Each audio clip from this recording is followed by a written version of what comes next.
Good morning guys. कल है world mental health day. अब मेंटल हेल्थ डे सिर्फ एक दिन का तो नहीं होना चाहिए, पर ये हमारी लाइफ का एक पार्ट होना चाहिए कि हमें मेंटल हेल्थ पे ध्यान देना है। It's not important only for one day but for ever entire life. अब इंटरेस्टिंगली मैंने क्या किया, मैंने आज मेरी मम्मी से पूछा कि अगर उनसे कोई पूछे कि मेंटल हेल्थ अच्छी करने के लिए क्या करना चाहिए। इंटरेस्टिंग रिप्लाई था। नहीं, पहले तो मैंने पूछा कि क्या आपकी मेंटल हेल्थ अच्छी है, तो उन्होंने बोला नहीं।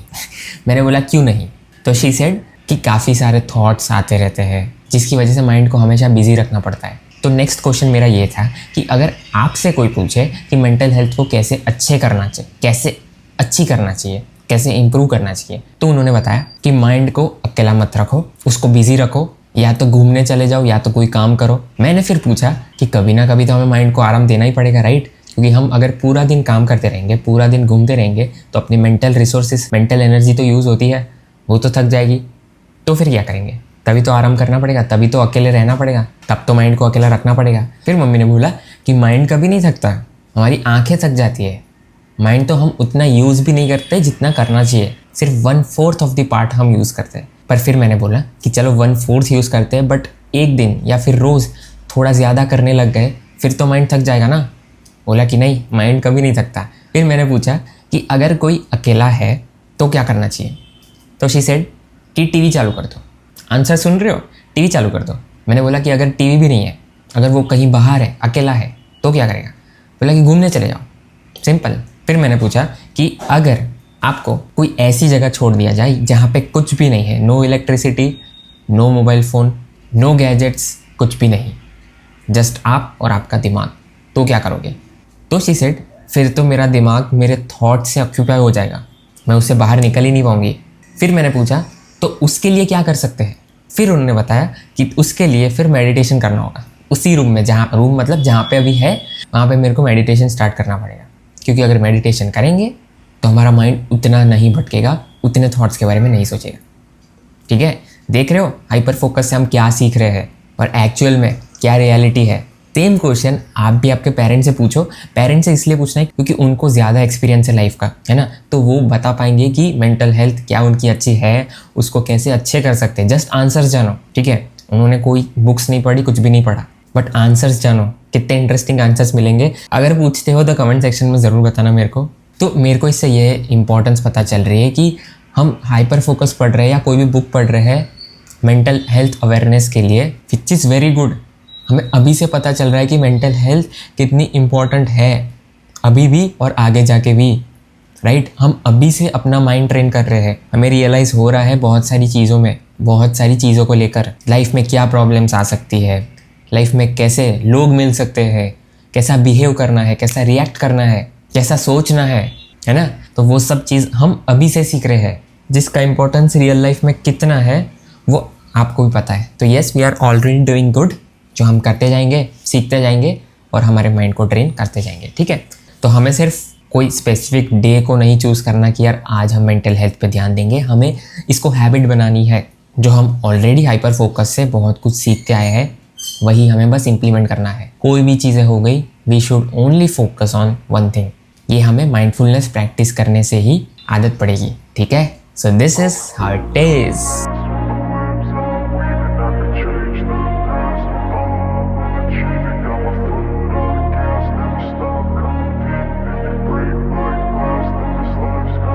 I wanna be the best in the game, invest in my name, check no restraints, I'm obsessed with the pain, I ingest, I retain, assess and I change, possessed by the thought I'll be free one day from society's restraints, money, clout and fame, a disease, a plague, we all love to hate, have to play the game, have to make a name, all our insecurities are on display. This is war with the enemy, think that it was meant to be, living in a time where disease is on every screen, I won't let them fester me, I know most are festering, negativity is a plague for the mentally weak, no mercy, all I got is working, never stop searching, never quite so thirsty, I'm toxic and psychotic, with this logic, you can't stop it, it's been chronic, since I was a boy, so neurotic and chaotic. Go! Built to last with the webs I'm weaving, I could change the past with all I'm achieving, got my foot on gas, never stop competing, if you break like glass, then the fast life's gonna eat 'em. आज से हम start करने वाला है chapter 6 hyper focus का, जो है your brains hidden creative mode. इसमें हम समझने वाले हैं स्कैटर फोकस के बारे में। अभी तक हमने समझा हाइपर फोकस के बारे में, हाइपर फोकस क्या होता है, कैसे हम हाइपर फोकस मोड में जा सकते हैं, बट अब हम समझेंगे स्कैटर फोकस के बारे में। स्कैटर फोकस और हाइपर फोकस क्या डिफरेंस है? हाइपर फोकस मतलब हमें अपना अटेंशन एक चीज़ पे लगाना है, एक टास्क पे लगाना है, ठीक है। बट स्कैटर फोकस मतलब अपनी लाइफ में बहुत सारी चीज़ें ऐसी भी होती है जहाँ पे सोचना पड़ता है, राइट? कुछ डिसीजंस लेने होते हैं, कुछ प्लान करना पड़ता है फ्यूचर के लिए, क्रिएटिविटी लानी पड़ती है। तो उसके लिए हमें अपने दिमाग में कौन से थॉट्स लाने हैं, हमें उसके लिए किस पे फोकस करना है, दैट इज स्कैटर फोकस, ठीक है। इसमें हमें कोई ऑब्जेक्ट पे फोकस नहीं करना, बट हमारे दिमाग में हमें क्या सोचना है जिससे हम फ्यूचर की प्लानिंग कर सके, कोई डिसीजन ले सके, कुछ क्रिएटिविटी कर सके, कोई प्रॉब्लम सॉल्व कर सके, है ना। तो ये है स्कैटर फोकस, ठीक है।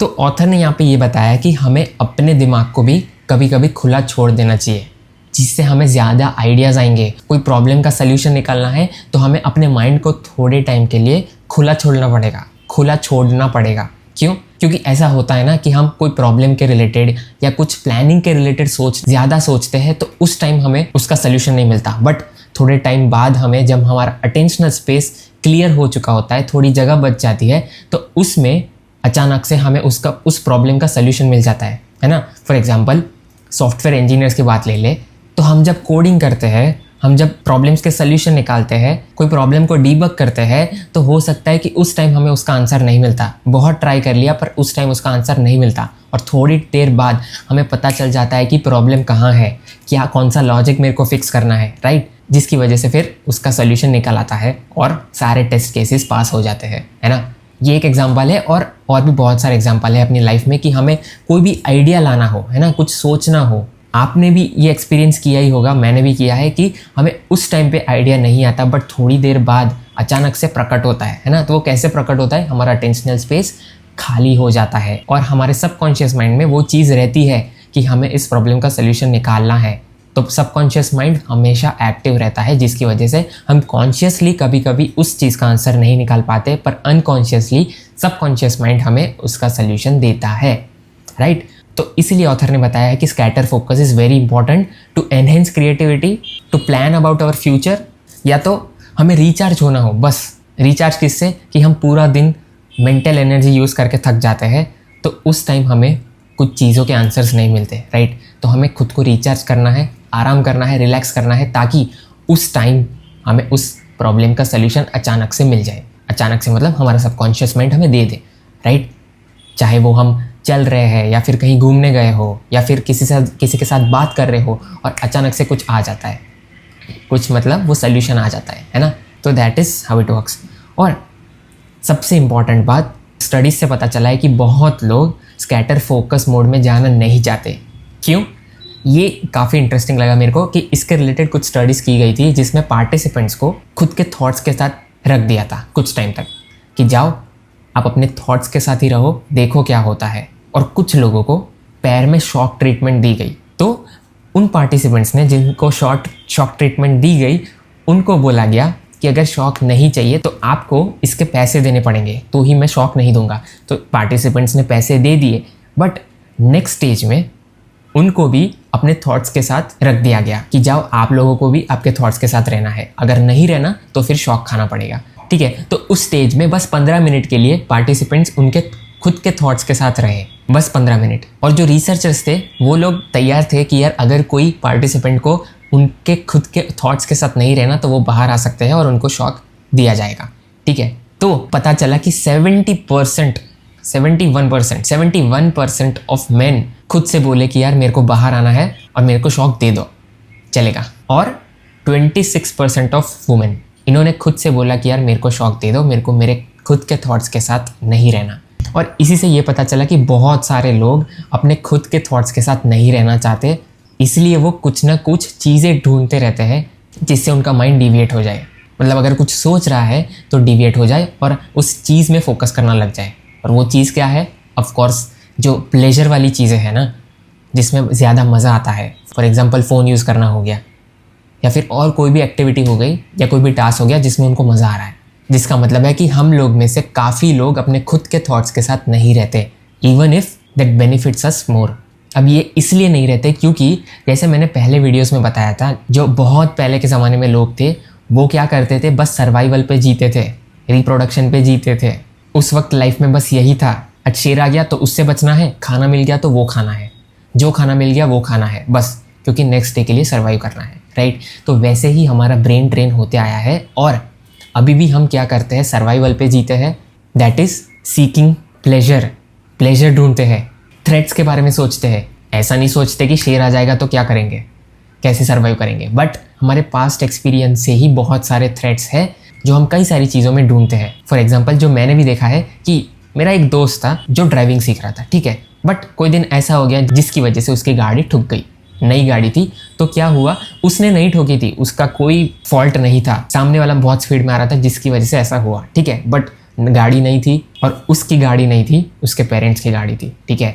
तो जिसकी वजह से क्या हुआ, उसने फिर गाड़ी चलाना छोड़ दिया just because of his threat कि अगर नेक्स्ट टाइम ऐसा हुआ तो क्या होगा, मेरे पेरेंट्स को मैं क्या बताऊंगा, अगर मेरे पेरेंट्स मेरे को डांटेंगे तो क्या होगा, भले ही मेरी मिस्टेक नहीं है बट सामने वाले ने ठोक दी तो क्या होगा। यही थ्रेट की वजह से उसने गाड़ी चलाना बंद कर दिया। तो हम भी अपने लाइफ में जब हम खुद के थॉट्स के साथ रहते हैं, क्योंकि हमारा माइंड तब हमें थ्रेट्स के बारे में याद दिलाता है जो हम रोज़ एक्सपीरियंस करते होंगे, ठीक है, छोटी चीज़ें भी हो गई जो हमने किसी और के लाइफ में देखी है तो भी हम वो अपनी लाइफ में रिलेट करेंगे, जस्ट बिकॉज हमारा ब्रेन ऐसे ही इवॉल्व हुआ है बहुत पहले से। और रिसर्च से भी पता चला है कि हमारा ब्रेन बहुत सारी चीज़ों में ओवर एस्टिमेट करता है सारे मोमेंट्स को अपनी लाइफ में, जो चीज़ होने भी नहीं वाली होती है उसको वो ओवर एस्टिमेट करता है। अगर बस में जा रहे हैं या फिर खुद से कहीं जा रहे हैं अकेले में, तो कभी कभी थॉट आया होगा कि यार ऐसा हुआ तो क्या होगा, इंस्टेड ऑफ बहुत मज़ा आ रहा है। अब डिपेंड करता है कि उस इंसान में उसके पास्ट एक्सपीरियंसेस क्या थे जिसकी वजह से वही थॉट्स उसको आएंगे, है ना। या तो फिर कुछ लोगों को ऐसे भी थॉट्स आएंगे कि यार बहुत मज़ा आ रहा है, मस्त रिलैक्स कर रहा हूँ, मस्त ड्राइव पे जा रहा हूँ, मस्त घूमने जा रहा हूँ, बहुत सारी मेमोरीज भी आएगी पास्ट एक्सपीरियंसेस से, राइट। तो यही हो गए प्लेजर वाले थॉट्स, थ्रेट्स वाले थॉट्स, है ना। तो मेन रीज़न यही है कि इसी की वजह से लोग स्कैटर फोकस मोड में जाने से इनकार करते हैं, प्रेफर नहीं करते। यही इसमें बताया है, दैट इज़ अ फैक्ट, ठीक है, जो मैं भी बहुत सारी चीज़ें रिलेट कर पाया। अब नेक्स्ट सेशन में हम समझेंगे कि हमारा माइंड कहाँ कहाँ जाता है, कौन सी जगह पे जाता है, प्लस एक इंपॉर्टेंट चीज़ कि माइंड हमारा बस 12% ऑफ द टाइम नेगेटिव चीज़ें सोचता है, बट बाकी के टाइम वो क्रिएटिव वाली चीज़ें भी सोचता है, जो प्रॉब्लम्स के हमें आंसर्स चाहिए उसके बारे में भी सोचता है। बट हम उसको अगर ज़्यादा ट्रेन करने लग गए तो उसका फ़ायदा हमें ही मिलेगा। इसलिए मैं बोलता हूँ कीप इन्वेस्टिंग इन योरसेल्फ।